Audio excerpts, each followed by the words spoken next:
21페이지 삼기에 대해서 알아보겠습니다.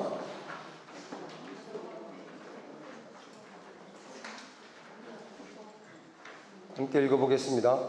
우리가 강을 건너기 위해서는 배를 필요로 하고 높은 곳을 오르기 위해서는 사다리를 필요로 하듯이 마구 죽는 고통의 바다를 건너 성불의 저 언덕에 이르기 위해서는 돌아가 의지할 곳이 있어야 합니다. 그것을 불가에서는 세 가지의 보배라 하여 불법승의 삼보를 말합니다. 그리하여 이 삼보의 귀의는 불자가 되는 필요 불가결의 조건이며 첫 순간의 맹세요 선언으로 가장 중히 여겨지는 것입니다. 그리고 불가에서는 이를 통상적으로 삼기의라 하여 귀입을 양족존, 귀입업 이옥존, 귀승 중중존이란 구절로 공송되어 왔습니다. 이제 이것을 하나하나 풀어감으로써 불법승 삼보에 대한 이해를 명확히 하고 그에 따라 우리 자신과의 관계를 살펴보기로 하겠습니다. 네, 삼기 우리가 수업을 시작하면서 저 앞에 칠판에 삼기를 우리말로 이렇게 풀어서 적어놨습니다. 그런데 그 삼기의 전통적인 방식은 또 다른 방식으로 행해져 왔는데요. 그 전통적으로 행해져 왔던 삼기 구절을 기초로 해서 삼기의 의미를 알아보겠습니다. 먼저 귀입을 양족조는 두 가지를 다 갖추신 부처님께 기한다는 말입니다. 양족, 두 가지를 만족. 여기서 두 가지란 복덕과 지혜입니다. 부처님께서는 온갖 중생의 복전이 되려는 무량겁에 걸친 원과 수행으로 비할 바 없는 복덕을 부족하셨고 지상 최고의 도를 구하려는 무량겁에 걸친 원과 수행으로 비할 바 없는 지혜를 부족하셨습니다. 그리고 대자비심을 일으켜 중생을 제도하십니다. 그러기에 이는 부처님의 갖추신 바요 중생으로서는 갖추어야 할 바인 것입니다. 복덕이 없다면 어찌 그 많은 중생의 복밭이 되겠으며 지혜가 없다면 어찌 생사이칠 나라 고해를 벗어날 수 있겠으며 자비가 없다면 어찌 중생들을 열반의 저 언덕으로 인도할 수 있을까요? 부처님은 복덕이 부족하여 중생의 복밭이 되며 지혜의 부족으로 고해를 떠나 열반에 드셨으나 중생을 불쌍히 여기심에 대비의 마음을 일으켜 다시 고해로 오시어 중생이 다하는 날까지 중생을 건지려 끝없이 활동하시는 분입니다. 따라서 이에 기이한다고 함은 곧 불자의 궁극 목적이 성불에 있는 이상 단순한 기이가 아니라 부처님께 일심으로 돌아가 언젠가는 자신도 이렇게 되겠다는 굳은 신심의 약속이라는 결론에 도달하게 되는 것입니다. 부처님께서 좌우 협시보살이라고 모든 부처님은 항시 기본적으로 부처님과 좌우 협시보살 옆에서 시중을 하는 보살님들이 이렇게 같이 있어요. 서가모니 부처님의 협시보살로는 1학기 때 배웠죠. 문수보살, 보현보살. 아미타 부처님은 아미타 부처님도 헷갈려요. 왜냐하면 절마다 조금씩 달라요. 원래 아미타 부처님의 협시보살은 관세음보살과 대세지보살님이야. 그런데 어떤 데는 관세음보살님, 지장보살님 모신 데도 있고 또 이렇게 때에 따라서 다른 보살님이 계신 경우가 있어요. 그건 그 사찰을 창건하신 분의 또 의지에 따라서 그렇게 다를 수도 있고 또 그 사찰의 여건에 따라서 다를 수도 있고 왜냐하면 뭐 석가모니 부처님, 지장보살님, 관세음보살님 다 모시고 싶은데 공간에 한계가 있을 때 그렇게 삼존불이라 해서 같이 모시는 경우도 있습니다. 강진무의사 같은 경우도 대표적으로 서가모니 부처님, 지장보살님, 관세음보살님 이렇게 모셔져 있지요. 우리 약천사 대웅전에는 또 특이하게 가운데 서가모니 부처님이 있고 좌우 협시보살이 관세음보살님하고 대세지보살님이에요. 또 우리 해주 스님께서는 그 대세지보살님을 약사열의 부처님이라고 말씀을 하시기도 합니다. 그래서 협시보살이 딱 반드시 이래야 된다라고 정해진 바는 없지만 그래도 기본적으로 대대로 내려오던 이제 협시보살은 이렇게 서가모니 부처님 옆에는 문수보살, 보현보살, 아미타 부처님 옆에는 관세음보살, 대세지보살, 약사열의 부처님 좌우에는 일광보살, 월광보살, 또 일광보살, 월광보살 같은 경우는 칠성광열의 부처님 좌우에도 그렇게 계시기도 하죠. 어쨌든 이 좌우에 계신 협시보살님은 단순히 그냥 보좌 역할이 아니라 부처로서 갖추어야 할 기본 덕목을 표현하게 돼요. 그 부처님이 갖추고 계신, 서가모니 부처님께서 갖추고 계신 지혜와 복덕. 문수보살은 지혜의 상징이고 보현보살은 대자비행의 복덕의 상징이 되죠. 그렇듯이 또 아미타 부처님 같은 경우도 관세음보살님은 현세 사람들의 소리, 그 중생이 구원을 요청하는 소리를 듣고 달려가시는 분이고, 대세지보살님은 내세의 중생들이 외치는 구원의 소리를 듣고 달려가시는 분. 일광보살, 월광보살은 잘 알다시피 낮과 밤을 뜻하지만 이것은 단순히 낮과 밤을 뜻하는 것이 아니라 음과 양의 조화, 그렇죠? 그리고 시간적인 의미. 어떤 시간을도 해 뜰 때부터 해 질 때까지, 그러니까 하루 종일 누군가가 나에게 구원을 요청하면 언제든지 또 이렇게 달려가시는 보살님들로 표현이 되겠죠. 그래서 불보살님을 통틀어서 이 좌우 부처님과 좌우 협시보살은 우리가 반드시 갖추어야 할, 불자로서 갖추어야 할 덕목을 표현한 것으로도 이야기를 할 수가 있습니다. 그래서 서가모니 부처님은 지혜와 복덕을 부족하시고, 우리도 그 지혜와 복덕을 부족하신 부처님께 귀의한다는 것은 나도 그렇게 되겠다라는 하나의 굳은 신심의 약속이라고 그렇게 표현하는 것입니다. 두 번째, 기법 이욕주는 모든 탐욕을 여인 거룩한 법에 귀의한다는 말입니다. 우리는 흔히 법을 부처님의 가르침이라는 단순한 뜻으로만 생각합니다. 물론 원시불교 시대 일부에선 그렇게 여긴 것도 사실이며 또 그렇게 말할 수도 있습니다. 그러나 부처님께서 말씀하신 모든 것이 다 우주의 진리와 그에 이르는 길을 말로써 표현한 것임을 알 때 법을 경전상의 교설로만 받아들인다면 편협함을 원치 못할 것입니다. 그러기에 법이란 작은 의미에서는 부처님의 교설이라 하겠지만 좀 더 깊은 뜻으로 말할 때는 모든 사물의 근원인 진리 당체를 말하는 것입니다. 그러나 우리 범부들은 갖가지 탐욕에 얽매여 진리를 제멋대로 쪼개어, 이 표현은 사실 은사스님 옛날 분들의 표현이시긴 한데, 진리를 제멋대로 쪼개어 병신을 만들기도 하고 자기와 관계없는 것인 양 객관화시켜 죽은 것으로 만들기도 합니다.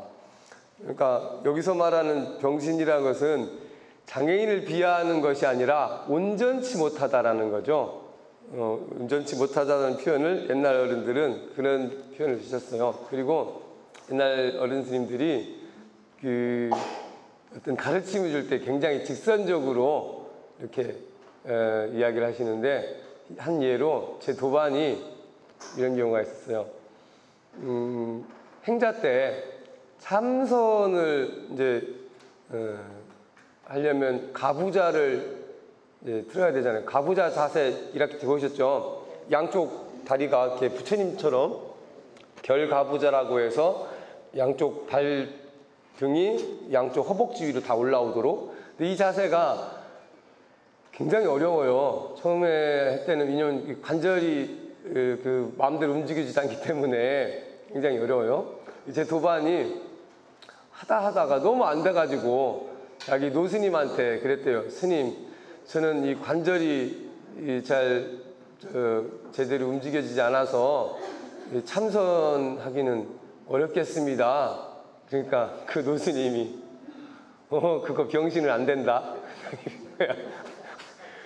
그러니까 보통 뭐 우리 상식으로는 아니야, 그래도 좀만 더 열심히 해봐라, 그래도 조금씩 차근차근 하다 보면 될 거야, 뭐 이렇게 격려하면서 할 수 있도록 힘을 주시잖아요. 보통의 경우는 누가 애들이 못한다 그러면, 근데 옛날 스님들은 아예 따끔하게 충격요법을 잘 쓰셨어요.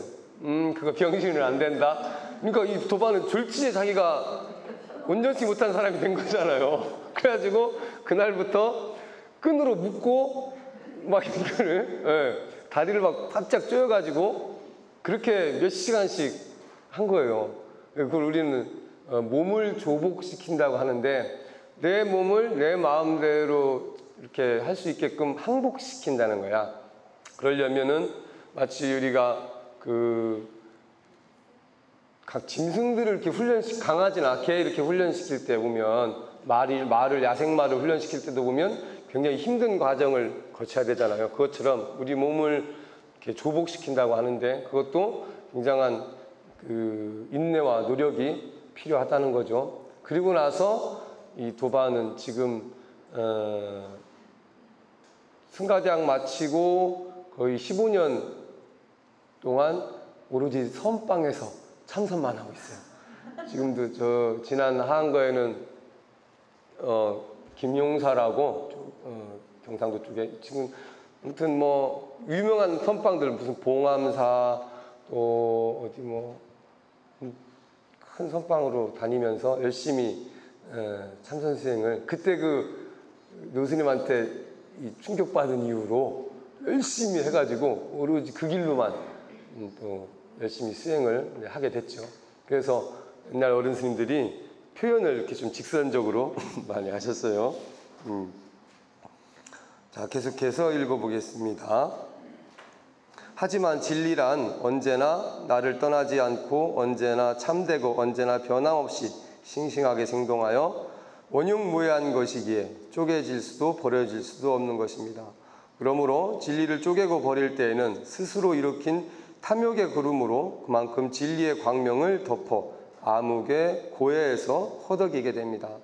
따라서 이 탐욕을 여인 법에 의지한다는 것은 바로 탐욕의 구름으로 뒤덮여 빛을 잃은 고해에서 부처님의 가르침에 의지하여 그 구름을 헤쳐버림으로써 진리의 광명, 진리의 생명을 찾아 그 광명, 그 생명과 하나가 되어 끝없는 열반에 자제하리라는 굳은 신심의 약속인 것입니다. 사실 진리란 것은 방금 얘기한 것처럼 단순히 부처님의 가르침뿐만이 아니라 이 우주에 돌아가는 원리, 해가 뜨고 해가 지고, 그죠? 또 사계절이 바뀌고 하는 것이 다 진리란 말이에요. 우리가 법이란 글자를 한자로 쓰면 물 숫자 변에 갈 거자를 쓰는 거야. 그러니까 옛날 사람들도 물이 뭐 위에서 아래로 흐르잖아요. 그걸 우리는 자연스럽다고 하고 그걸 진리라고 하죠. 그렇죠? 물이 위에서 아래로 흐르는 거. 물론 요즘에 뭐 펌프로 쓰면은 반대로 밑에서 위로 올릴 수도 있지만 그건 인위적인 거야. 그러니까 진리를 인위적인 생각이나 또는 편협한 시각으로 바라보면, 쪼개고 보면은 이제 엉뚱하게 해석이 되는 거죠. 아전인수란 말 하잖아요. 자기 눈에 물대기. 내가 편한 대로만 해석을 하는 거야. 요즘 말로는 내로남불. 똑같은 상황을 내가 겪을 때는, 내가 할 때는 이제 그럴 수 있어. 남이 하는 걸 보면 어떻게 그럴 수 있어? 똑같은 그럴 수 있었는데 그럴 수 있어 하고 그럴 수 있어? 이거하고 다른 거야. 이제. 그거는 왜냐면 그 진리를 자체를 보는 게 아니라 내 상황에 비추어 보고 내 생각에 반영해서 나타나기 때문에 그렇게 한쪽이 망가진, 말 그대로 온전치 못한 모습으로 보게 되는 거죠. 그리고 그것이 마치 진리인 양 이렇게 막 설파한단 말이에요. 그래서 그걸 잘못 받아들인 경우가 이제 사이비 종교가 되는 거죠. 사이비란 말, 비슷하지만 아닌 거. 그래서 우리가 진리를 부처님의 가르침에 귀의한다는 것은 그런 편협한 사고방식을 떠나서 오로지 부처님의 가르침에 입각해서 우리가 탐욕의 어떤 그 욕심으로부터 벗어나고자 하는 그런 신심의 약속이 담겨 있는 것입니다. 세 번째, 귀승 중중조는 무리 가운데 거룩한 승가에게 귀의한다는 말입니다.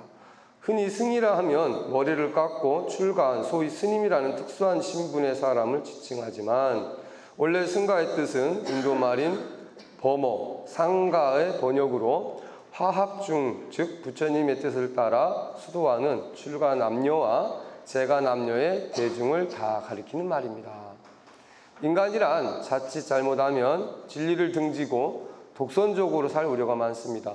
그러므로 우리가 성불을 목적으로 할진된 스스로 욕심을 떠나 부처님의 법을 따라 수행하는 보다 이성적이고 보다 청정하고 보다 평화로운 착한 벗들 사이에 끼어 그들과 더불어 마음을 밝히고 그들과 더불어 생을 닦아가야 할 것은 너무나도 당연한 것입니다.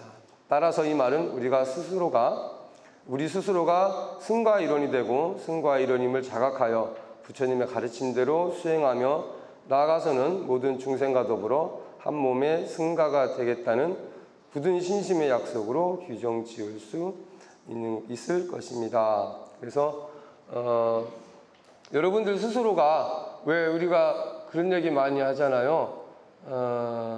뭐를 사용할 때도 내 물건처럼 또 사람들과 어울릴 때도 내 가족처럼 어떤 그런 슬로건을 건 직장들이 많다죠. 우리 직원을 가족처럼 생각합니다 하면서 얘기를 하는데 알고 봤더니 누가 그랬대. 거기 가봤더니 진짜 가족끼리 경영하는. 근데 우리가 승가를 사부대중이라고 우리 흔히 얘기하잖아요. 사부대중. 남자 스님, 여자 스님, 남자 신도, 여자 신도를 사부대중이라고 해요. 이 사부대중이 승가 일원인 거야.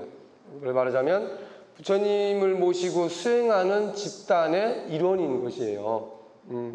그래서 승가가 스님들만 있고 제가 신도가 없다면 그 승가를 유지해 나가기가 힘들어.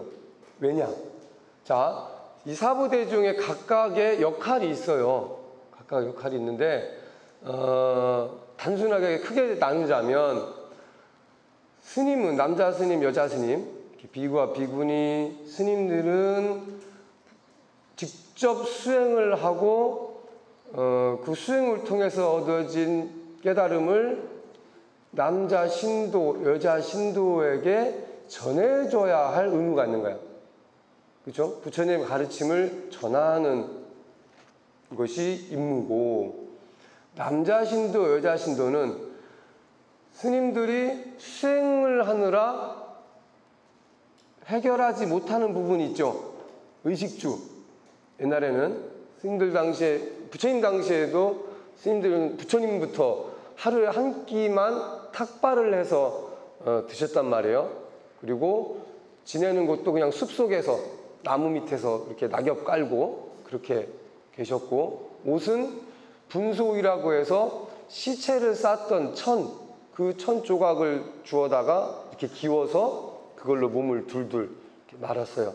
지금도 스님들 가사를 보면 이렇게 조각조각 바느질 자국이 막 있어요. 그게 부처님 당시에 그 가사를 기워서 입었던 걸 상징하는 거거든요.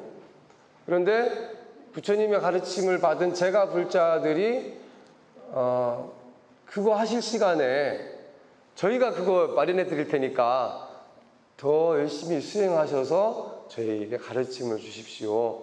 그래서 그러니까 비를 피할 수 있는 거처를 마련해 드리고, 또 몸을 보호할 수 있는 옷을 마련해 드리고, 그리고 또 드실 수 있는 음식과 또 여러 가지 약, 이런 것들을 이제 보시를 하게 되죠. 그게 이제 신도가 해야 할 의무인 거야. 그래서 신도는 스님들께 그런 의식주를 해결하고, 스님들은 그 의식주를 해결해주는 신도들의 번뇌를 없애주는, 서로 상호 보완적인 역할을 하게 되는 거죠. 그렇게 해서 이 승가가 하나의 공동체로서 원활하게 유지가 될 수가 있는 거야. 예를 들어서 왜 스님들은 일을 안 하세요? 스님들도 일을 하셔야지요? 이러면 이제 스님들 이제 목탁 놓고 가서 이제 막 삽질하고 막 이제 밥 메고, 물론 옛날에 그 백장 스님이라고, 중국의 스님은 일일 부작이면 일일 불식이라 해서 하루 일하지 않으면 먹지 않는다. 그래서 직접 농사를 짓기도 했어요. 그리고 실제로 지금도 여러 사찰에서 농사를 짓는 경우가 많이 있습니다. 그건 이제 그 시대적인 특수한 상황이 있는데, 뭐냐면 백장 스님 때 그렇게 직접 농사를 질 때는 시대가 그러니까 굉장히 힘들 때야. 아무튼 일반인들도 먹고 살기 어려운데 자기들 먹을 것도 없는데 스님들이 자 먹을 거 가져오시오, 이거는 오히려 중생을 힘들게 하는 것이다. 그래서 스님들이 직접 자기 먹을 건 자기가 농사를 지어서 먹어라, 이렇게 이제 하셨던 거죠. 근데 부처님께서는 우리 계율에도 그게 있어요. 재산을 축적하기 위해서 다른 직업을 갖지 말라, 이런 말씀이 있어요. 그러니까 농사를 지어서, 농사를 지으면 뭐예요? 쌀이나 농산물을 생산해가지고 남는 건 저장을 하겠죠. 먹을 만큼 먹고 남은 건 저장하고, 저장한 건 뭐예요? 팔고 그걸로 돈 벌고, 이러면 오히려 거기에 수행은 뒷전이고 재산을 쌓는데 오히려 더 집중하게 된다는 거죠. 그건 수행자가 할 일이 아니다. 그리고 제가자한테도 자 무조건 수행만 하세요, 오로지 기도만 하세요 하면 그 또한 서로 역할에 어긋난다는 거죠. 그래서 당연히 부처님의 가르침을 따르고 수행을 하지만 서로 구성원으로서 각자가 해야 될 역할이 따로 있는 거예요. 마치 자동차에도 핸들의 역할이 있고 바퀴의 역할이 있듯이 똑같이 동그란 건데, 야 너도 동그랗고 나도 동그란데 우리 좀 자리 좀 바꾸자, 이래서 핸들을 바퀴에 끼고 바퀴를 핸들에 얹는다면 차의 운행이 원활하지 않을 것입니다. 그래서 승가의 구성원은 단순히 그냥 끌어안기 위해서 이렇게 구성된 것이 아니라 이 승가라는 공동체가 원활하게 유지가 될 수 있게 하기 위한 구성원으로서 갖춰져 있는 것이죠. 그래서 여러분들도 스스로 승가의 일원이라는 생각을 꼭 하셔야 돼요. 그리고 내가 승가의 일원으로서 무엇을 해야 될 것인가, 나의 역할이 과연 무엇일까라는 것도 잘 생각을 해 보셔야 되겠죠. 자, 그렇다면 삼기와 우리와의 관계는 어떨까요? 간략하게 그 정의를 내린다면, 먼저 부처님께 귀의함은 복혜와 자비에 의해서 복덕과 지혜 그리고 자비의 고향으로 돌아가 의지함이니 모든 중생과 더불어 내 스스로 그 주인공이 되고자 하는 약속이며, 법의 귀의함은 광명과 생명의 고향으로 돌아가 의지함이니 모든 중생과 더불어 내 스스로 그 주인공이 되고자 하는 약속이며, 승에 귀의한다는 것은, 승가의 귀의함은 청정과 평화의 고향으로 돌아가 의지함이니 모든 중생과 더불어 내 스스로 그 주인공이 되고자 하는 약속이라 하겠습니다. 위의 내용처럼 우리는 어느 면에서든지 불법승 3부는 별개의 것이 아니요 나 또한 나 또한 그와 다른 것이 아님을 알게 됩니다. 우리는 지금까지 중생으로서 온갖 잡다한 인연 속에서 의지할 곳도 없이 자신마저도 불신하면서 방황하고 있었습니다. 그러나 이제는 이 몸과 마음을 영원히 편히할 의지처가 생겼습니다. 이제 우리는 확고한 신앙심을 가지고 아주 경건하게 삼보전에 두 손을 모아야 합니다. 그리하면 암흑의 구름은 걷히고 광명은 빛나 온 우주는 점점 더 아름답게 장엄될 것입니다. 그래서 이 불법승 삼보에 귀의한다는 것은 우리가 부처님의 가르침을 따르고 배우고 따르고 익히는 데 있어서 결국 나아가서 나 스스로 원래 부처였음을 확인하는 과정에 반드시 갖추어야 할 동목입니다. 그래서 우리가 예불 때도 시작할 때 보면 항상 이 삼기를 다 하고 거부를 할 때도 그렇고 불공을 드릴 때 보례진언을 하면서 시작을 하죠. 그런 것들이 다 그 삼보에 대한 귀의 내용을 이렇게 담고 있습니다. 그래서 스님들끼리는 편지를 쓰거나 심지어 공문을 보낼 때도 맨 위에가 삼보에 귀하옵고를 먼저 써요. 그리고 나서 밑에 이제 전달하고자 하는 내용을 쭉 씁니다. 그래서 기본적으로 삼보에 귀의하는 것을 가장 첫 번째 덕목으로 삼습니다.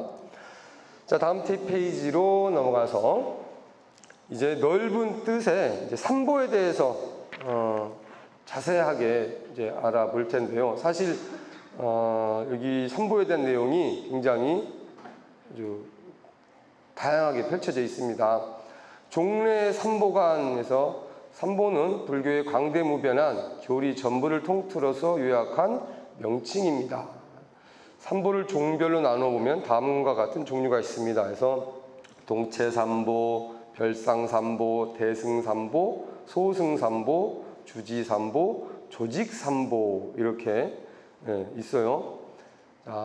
이상은 대체로 종래에 구분하여 본 삼보입니다. 옛날부터 그리고 마지막으로 붓다는 교주, 달마는 교리, 승가는 교단이라는 관점은 가장 보편적이고 현실적인 삼보관으로서 신앙의 대상으로서의 한 교단으로 조직하는 요건이므로 일반화된 것입니다. 그리고 주지삼보는 상법, 말법 시대에 불상을 유지해 나가는데 하나의 형식적이나마 신앙 대상으로서 삼보라고 한다는 뜻입니다. 라고 이야기를 했어요. 그래서 이 삼보의 종류가 각각 이렇게 여러 가지로 나열이 되어 있는데 사실 이 내용은 거의 이 불교학을 공부하는 깊은 내용이기 때문에 여러분들은 그냥 이 정도로 삼보에 대한 분류가 다양하구나 정도로만 알고 계셔도 괜찮을 것 같습니다. 두 번째, 현대적 삼보관에서 현대적인 삼보관 관점에서의 삼보관을 살펴보겠습니다. 했어요. 천리적 삼보라고 해서 우주 원리가 불, 우주 원칙이 법, 우주 조직이 승이랬습니다. 가치 실현의 삼보에서는 붓다는 무한 생명의 구현체, 달마는 무한 생명의 본구체, 승가는 무한 생명의 수현체 이렇게 했고요. 이상적 삼보에서는 붓다의 인격화를 불이라 하고 달마의 생활화를 법, 승가의 사회화를 승이라고 이렇게 표현합니다. 현실적 삼보에서는 인격의 완성이 불, 합리적 생활이 법, 또 육화사회가 승이랬고, 현실적 가치구현의 삼보관에서는 붓다의 해명을 인격 위에 체현한다. 달마의 진리를 생활 속에 실현한다. 승가의 이상을 사회 안에 구현한다. 또 현실적 가치 창조의 삼보관에서는 밝은 불성의 개발을 불, 밝은 생활의 창조를 법, 밝은 사회의 건설을 승 이렇게 또 나눠서 세분화 시켜서 불법승을 표현을 하기도 했습니다. 현대적 삼보관의 그 요지를 보면 종로의 삼보관에서 생략되었으나 현대적 새로운 관점에서 본 삼보관은 어떤 일정한 전형에 국한된 매우 형식적인 것으로서 우리의 현실과 괴리감이 있으므로 불교의 현대화, 대중화, 생활화를 지향하는 오늘에 적응할 새로운 관점에서 약간의 해설을 더하겠습니다 하고, 이 천리적 삼보관에 대해서 이야기를 이제 해보겠습니다. 삼보관의 철학적인 이론의 근거로서 우주적인 원리에서 풀이한다면 불은 우주의 본체적인 원리로서 불성 또는 열애장이라고 하는 명사가 바로 불의 근본 원리입니다. 법은 곧 우주 만유의 본체적 존재 및 생성 변화의 연기 법칙을 가리킴이니 그 본바탕을 실제론적으로 진여 또는 법성이라 하며 현상적으로는 수연이니 인연과 인과 법칙을 말합니다. 그러므로 이것은 우주의 원칙이라고 보는 것입니다.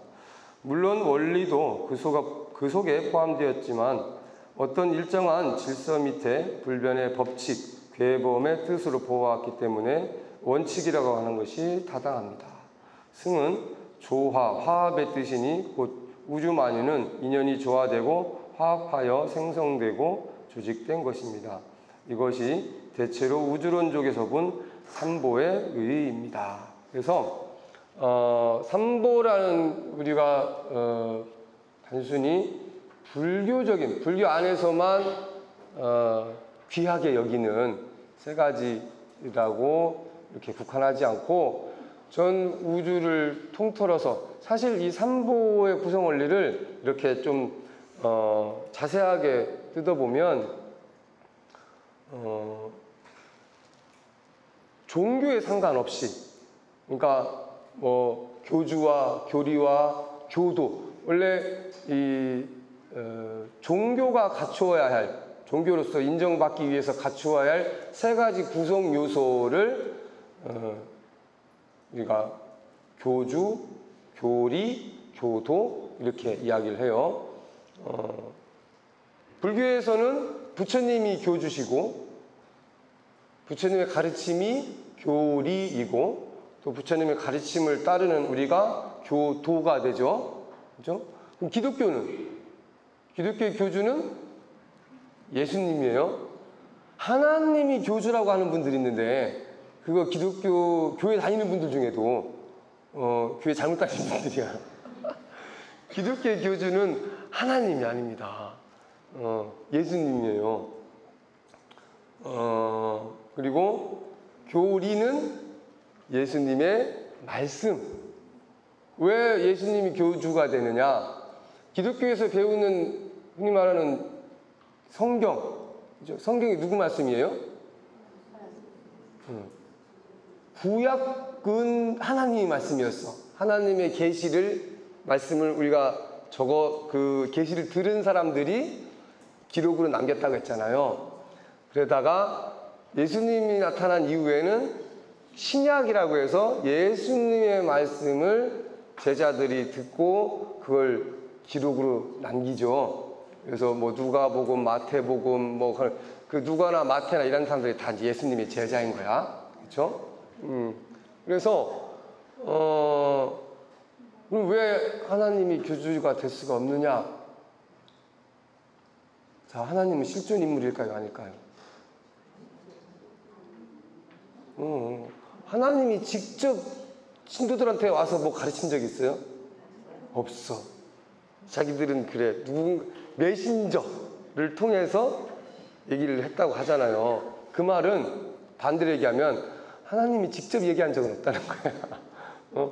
그렇기 때문에 교주가 될 수가 사실 없는 거예요. 그리고 교도는 그 가르침을 따르는 사람들이 되는 거죠. 그래서 이 세 가지가 갖추어져야만 종교로서 어떤 인정을 받을 수가 있는 거죠. 그래서 우리가 그 교주가 명확하지 않은 경우, 예를 들면 무속신앙 있죠. 무속인들도 자기 나름대로 신앙이라고 해. 근데 종교라고는 하지 않아요. 무속교라고 들어봤어요? 그런 말이 없어요. 유교의 교주는 누구예요? 공자지. 유교의 교주는 공자고, 그 유교의 교리는 논어, 공자의 가르침, 그 유생들, 공자의 가르침을 따르는 사람들이 교도가 되는 거예요. 그래서 유교는 종교예요.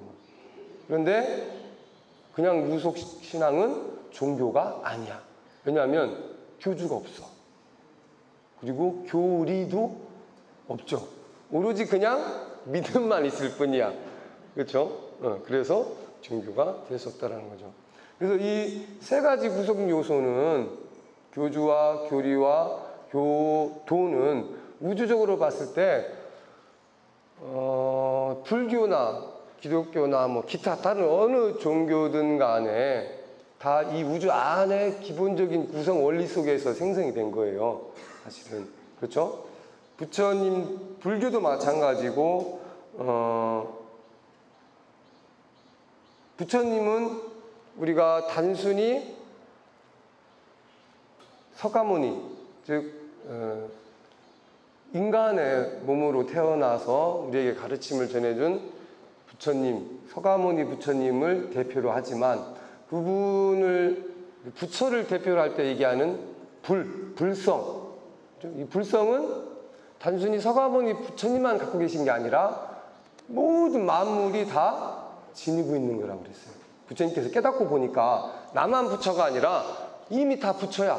이미 다 부처인데 이 여러 가지 업식 때문에 탐욕이나 다른 기타 여러 가지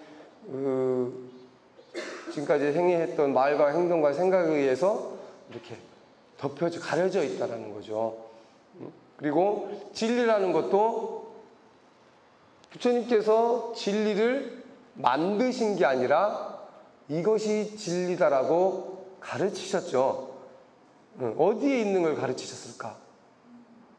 없는 걸 새로 만들어가지고 이렇게 빵 만드는 방법을 가르치신 게 아니라 이 빵이 원래 이거였어 라고 있는 거 가지고 와서 가르치신 거예요.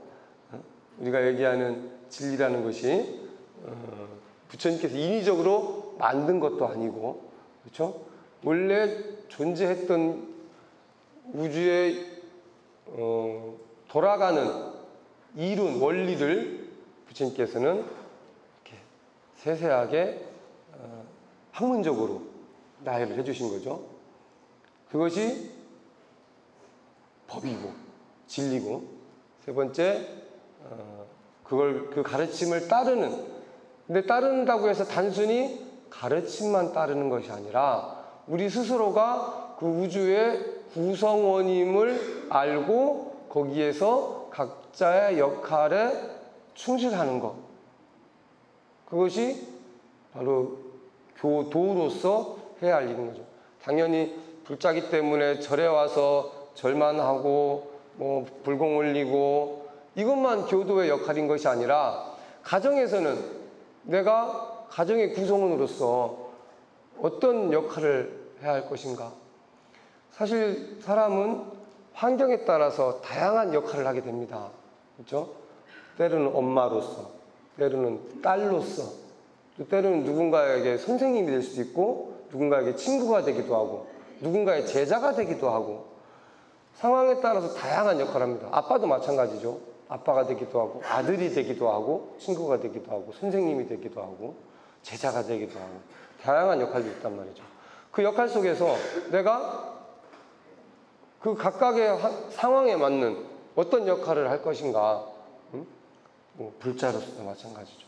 그것을 그 상황에 맞게 제대로 이렇게 실현해 나가는 것이 또 불자된 신도로서 또 우주의 구성원으로서 해야 할 이제 임무인 거죠. 그래서 이 현대적 삼보관의 요지에서는 이렇게 이 불법성 삼보를 단순히 불교에서만 국한하는 것이 아니라 그거를 가치 실현과 또 이상적으로 어떤 그 또 현실적인 상황에서의 삼보로 이렇게 표현해 나가고 있습니다.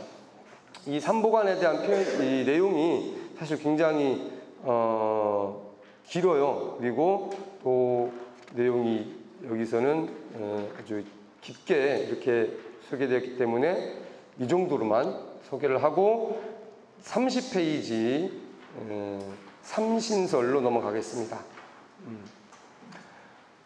자, 삼신설은 대승경론의 대표적인 불신관으로 법신, 보신, 화신을 말한다. 즉, 이 삼신설은 석존, 부처님, 석가모니 부처님을 얘기합니다. 석존을 항시 대할 수 있었던 석존 제세 시의 제자들이나 그의 교법만을 따르던 불멸 직후의 제자들에게는 없었지만 후대의 깊은 사상으로 생각의 범주를 뛰어넘어 부처님의 진면목을 찾고 부처님 교법의 원천을 찾으려 노력한 수많은 제자들에 의해 오랜 기간에 걸쳐 정립된 근본 당체와 그 모습과 작용인 체상용의 삼면으로 파악된 원흉한 불신관입니다.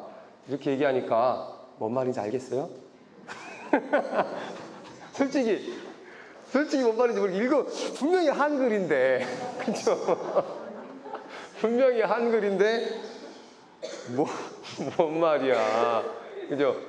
이게, 사실 이제, 이 교재가 전에 앞에 서문에도 말씀을 드렸듯이, 저희 회주 스님께서, 은사 스님께서, 수년간 이제, 강의를 하시면서, 그때그때 이렇게 이제, 메모하시고 또 교재로 삼으셨던 것을, 10년 전에 제가 여기서 수임을 할 때 이걸 교재로 만들어 봐라 해서 스님께서 써주신 내용을 바탕으로 하고 또 기타 다른 교재 이렇게 더 좀 참고해서 만들었단 말이에요.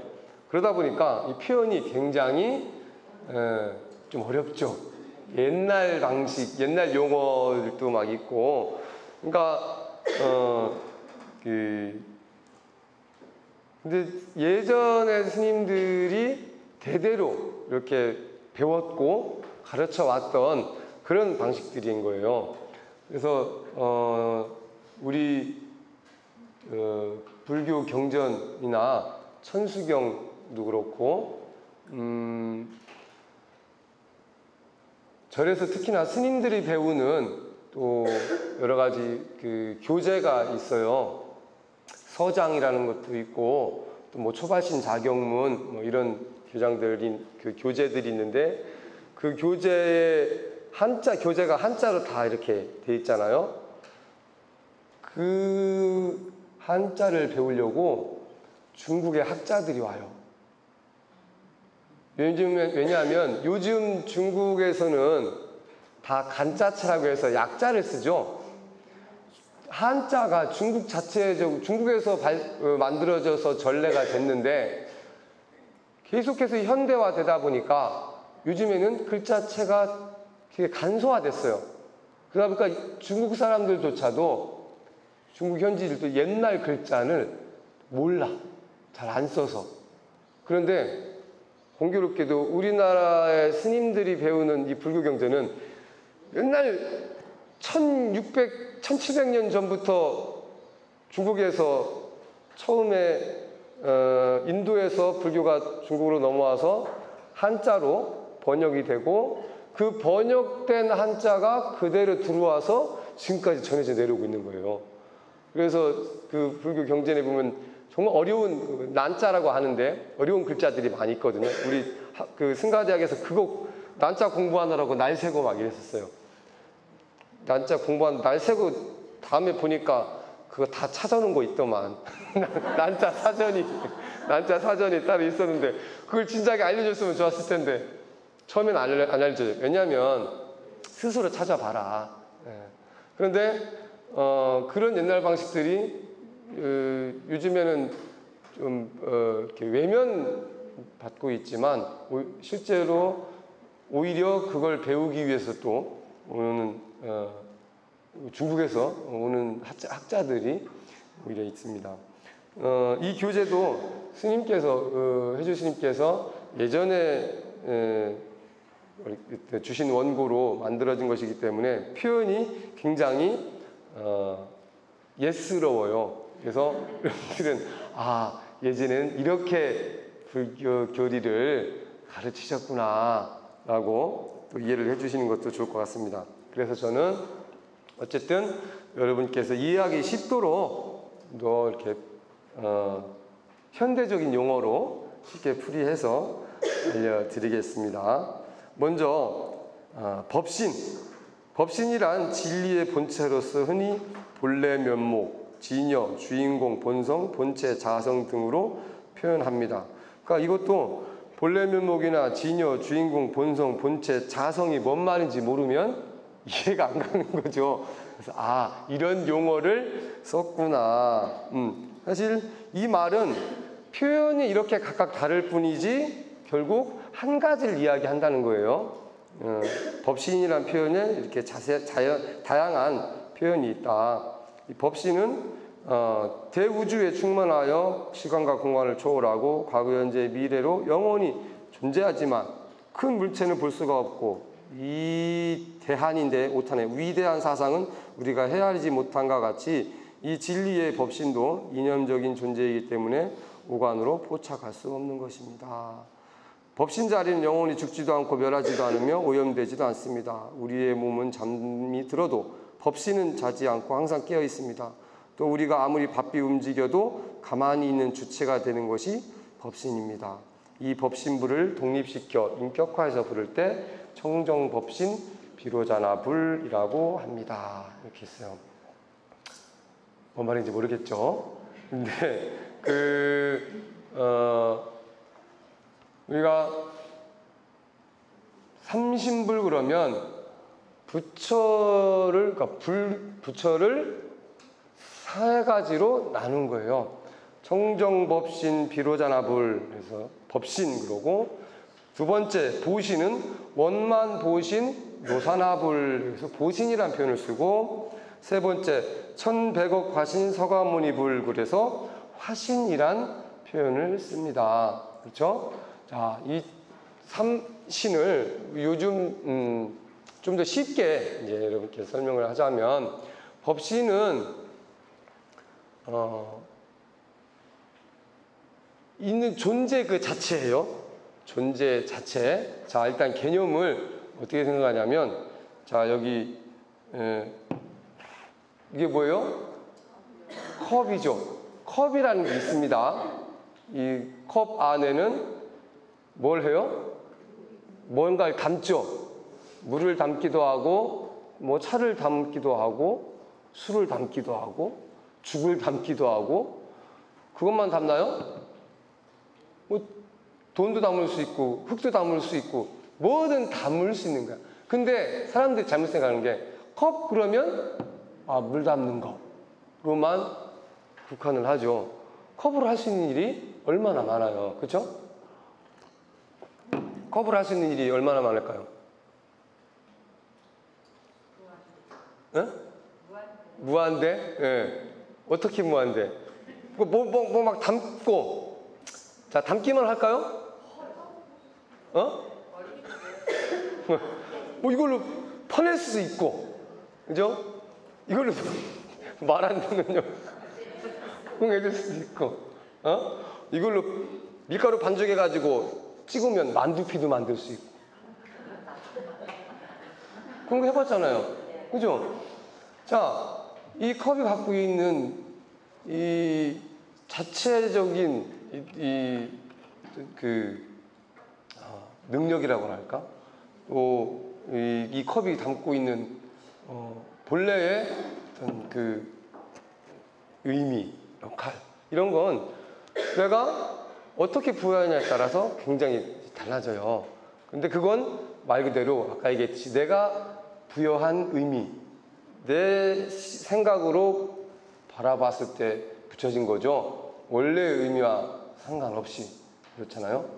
청정법신 비로자나 부처님도 사실 우주 만물이 이 원래 존재하고 있는 그 존재 자체를 의미를 합니다. 근데 존재라는 것은, 존재는 우리 눈에 보일까요? 보이지 않을까요? 우리는 이게 이 모양으로 있으니까 아 이게 컵이다라고 인식을 하죠. 그렇죠? 분명히 컵이라는 존재가 있는데 그 존재는 이 모양을 보고 우리가 이걸 컵이다, 이걸 목탁이다, 이걸 휴지다, 뭐 이렇게 이걸 마이크다라고 이야기를 하잖아요. 그렇죠? 이 목탁이다, 휴지다, 컵이다, 마이크다라고 보여지는 것을 이제 보신이라고 합니다. 원만, 보신, 노선합을. 그 모양이 갖추어져 있는 것을 보신이라고 해요. 부처님 불이라는 존재가 우리가 흔히 불성, 뭐 앞에서 표현해 진여, 주인공, 본래 면목 이렇게 있는 거예요. 그런 건 사실 눈에 보여요, 안 보여요? 눈에 보이지 않아요. 근데 눈에 보이지 않으면 뭔지 몰라. 그래서 눈에 보이게 나타난 것이 보신이에요. 그래서 원만 보신, 노사나불. 원만 보신이라는 것은 이제 그 모양이 잘 갖추어져 있는 부처님인 거죠.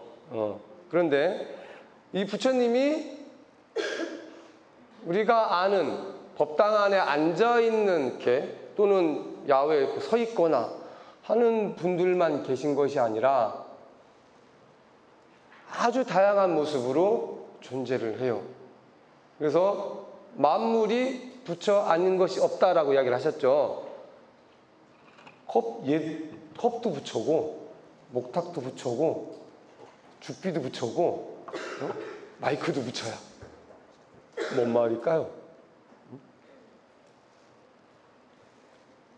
아까 처음에 얘기했듯이 다 각자 이 근본적인 존재를 하고 근본적으로 존재하고 있는 것이고 그 존재의 모습이 다양하게 나타나 있다고 그랬잖아요.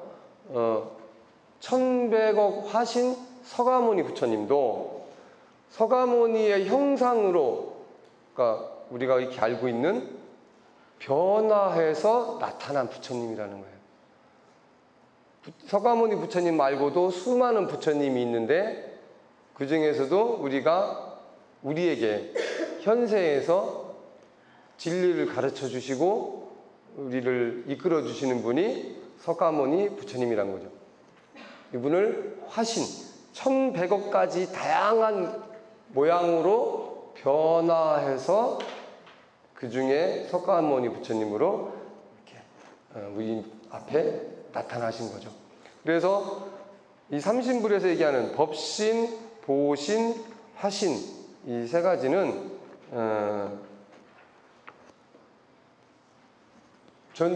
우리가 모든 존재를 통틀어서 이야기한다고 할 수가 있습니다. 그래서 뒷장을 넘겨보시면 이 삼신불에 대한 육조 스님의 법문이 이렇게 있어요. 육조 해능 스님은 달마대사로부터 전해진 부처님의 이 선법, 이 선을 전해받은 6번째 이제 스님이라고 이야기. 그래서 육조라고 해요. 초조 달마, 2조 해가, 3조 승찬, 4조 도신, 5조 홍인, 6조 해능. 이렇게 왜 우리 대학교나 이런 데 보면 1대 총장, 2대 총장, 3대 총장 있잖아요. 우리나라 대통령, 초대 대통령, 2대 대통령, 3대 대통령 이런 것처럼 그 조라는 것도 그 달마대사로부터, 달마가 초조, 달마대사가 부처님으로부터 가르침을 받은 것에서 참선이라는 수행법을 처음으로 전하신 분이에요. 그래서 초조라고 하고 육조 해능 스님이 6번째 조사가 되는 거죠. 근데 그 육조 해능 스님은 이렇게 말씀하셨어요. 선지식들아 모두 모름지기 자기의 몸으로 모양 없는 계를 받되 다 함께 해능의 입을 따라 말하라. 선지식들로 하여금 자기의 삼신불을 보게 하리라. 나의 색신의 청정법신불에 귀하오니 나의 색신의 1100억 하신불에 귀하오며 나의 색신의 당내원만 보신불에 귀합니다 하라. 이렇게 그러면서 색신은 집으로 귀의한다고 말할 수 없다. 앞에 세 가지는 자기의 법성 속에 있고 세상 사람이 다 가진 것이다. 그러므로 미혹하여 보지 못하고 밖으로 새 몸의 부처를 찾고 자기 색신 속에 새 성품의 부처는 보지 못하느니라. 선지식들아 들으라. 선지식들에게 말하여, 선지식이란 말은 보통은 이제 여기서는 공부하는 사람들, 제자들을 뜻하고, 우리가 보통 선지식 그럴 때는 우리보다 앞서 공부했던 분들을 표현하는 것입니다. 선지식들로 하여금 자기의 색신에 있는 자기의 법성이 새 몸의 부처를 가졌음을 보게 하죠. 이 새 몸의 부처는 자성으로부터 생긴다. 어떤 것을 깨끗한 법신의 부처라고 하는가? 선지식들아, 세상의 성품은 본래 스스로 깨끗하여 만 가지 법이 자기의 성품에 있다. 그러므로 모든 악한 일을 생각하면 곧 악을 행하고 모든 착한 일을 생각하면 문득 착한 행동을 닦는 것이다. 이와 같이 모든 법이 다 자성 속에 있어서 자성은 항상 깨끗함을 알라. 해와 달은 항상 밝으나 다만 구름에 덮이면 위는 밝고 아래는 어두워서 이럴 성신은 보지 못한다. 그러다가 후련히 지혜의 바람이 불어 구름과 안개를 다 걷어버리면 삼라만상이 일시에 모두 나타나느니라. 세상 사람의 자성이 깨끗함도 맑은 하늘과 같아서 지혜는 해와 같고 지혜는 달과 같다. 합쳐서 지혜는 항상 밝되 밖으로 경계에 집착하여 망령의 뜬구름이 덮여 자성이 밝지 못할 뿐이다. 그러므로 선지식이 참 법문을 열어주어 미망을 불어 물리쳐버리면 안팎이 밝아 사무쳐 자기의 성품 가운데 만법이 다 나타나나니 모든 법에 자제한 성품을 청정법신이라 이름하느니 스스로 돌아가 의지함이란 착하지 못한 행동을 없애는 것이며 이것을 이름하여 돌아가 의지함이라 하는 것이다. 모든 법에 자제한 성품을 청정법신이라 이름한다. 모든 법에 자제한 성품, 이렇게 표현을 하는데요. 이 표현도 물론 이해하기가 쉽지 않을 거예요. 어떻게 보면 지금 아마 또 그렇게 뭔 소리야 뭐지? 쉽게 설명하는 게 더 어려워. 그렇죠? 설명이 더 어려워. 그래서 사실 이것은 어떤 이론적인 이런 가르침을 통해서 그 내용을 통해서 이 삼신부를 이해하는 것이 쉽지 않아요. 그래서 여러분 스스로가 내가 갖고 있는 여러분 스스로가 이 삼신을 갖추고 있어. 여러분 스스로 삼신을 갖추고 있어요. 자, 먼저 여러분이 일단 태어나서 지금 존재하고 있죠. 여러분이 존재 자체가 청정법신이야. 여러분은 키가 크거나 작거나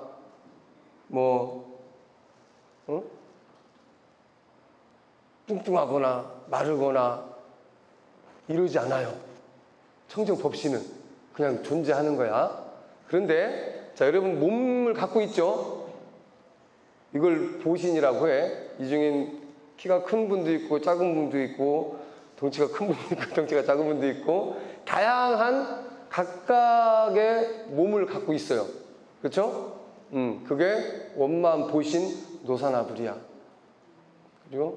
그리고 그러니까 그 몸 갖고 있는 몸 자체가 원만 보신이고 보신 노사나불. 그 몸 얼굴이 생김이 다 다르죠. 얼굴 크기도 다르고 분명히 눈, 코, 입, 귀는 다 있는데 사람마다 모양이 조금씩 달라. 어떤 사람은 눈이 크고 작고 코가 크고 작고 귀가 크고 작고 입이 크고 작고 다 다르단 말이에요. 다 각각 다른 것이 1100억 가신 서가모니불이야. 이해가 좀 가시나요? 네. 그래서 여러분 스스로가 이 삼신, 그래서 만물이 다 이 삼신을 갖추고 있다. 그걸 굳이 세 가지로 그러니까 삼신이라는 것이 법신, 보신, 화신이 따로따로 떨어져 있는 것이 아니라 하나의 존재가 법신, 보신, 화신을 다 담고 있다라는 말이에요. 아셨죠? 예, 법신 부처님 따로 있고 보신 부처님 따로 있고 화신 부처님 따로 계신 것이 아니라 부처님은 하나인데 그걸 굳이 세세하게 나누다 보니까 이렇게 삼신불이라고 표현을 해서 굳이 나눈 것이다 라고 이해하시면 되겠습니다. 오늘 수업은 여기까지 하겠습니다.